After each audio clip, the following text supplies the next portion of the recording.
Hi everyone, welcome back to Stuff About Tutorials. In this video we will see how to sign in on Slideshare. I wonder why you want to know how to sign in on Slideshare.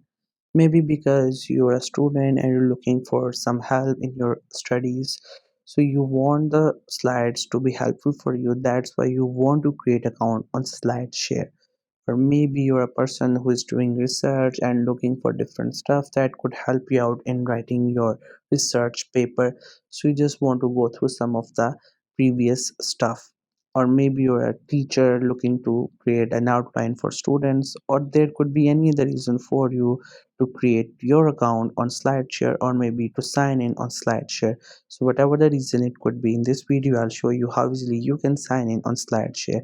Also, I will try to leave written instructions in the description so you can check that as well. First, you have to make sure that you have already installed the Slideshare app, and if you have not installed it yet, then you can still install it from Google Play Store or App Store.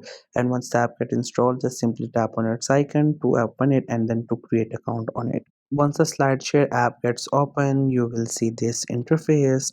First, it will show you this page and then will ask you to get to the next step by just logging in or signing in with your account. So if you don't have an account, you can sign in with the help of your Apple ID, your LinkedIn account, your Facebook account. But if you have an already account, then you can click on Slideshare.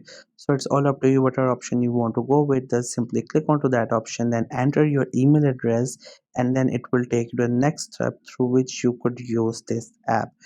Now once you enter your email address, it will take you here. Now here you have to choose the categories. So these categories will help you out in bringing some content towards your home page. Let's say you select categories which is related to business, then on your home page you will see content related to business. So whatever your majors or interest, you can choose those categories, and after that you will see content related to that. You can follow as much as categories you want to, there is no limitation to it. And once you have selected your desired categories, just simply click on this option which is at the bottom, continue.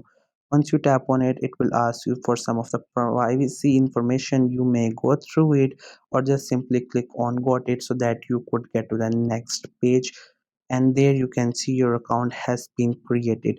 Now you can explore the app, you can download different kind of slides, you can read them, you can live them, and if you want to apply these things into education, you can also do that. This app will be really helpful for you if you are into education sector, even as a student or as a teacher. So this was the easiest way I know through which you can sign in on Slideshare. If you know any other way of doing it, so let me know in the comment section below. Also make sure to subscribe to the YouTube channel for more informative videos and updates, and thank you for watching the video.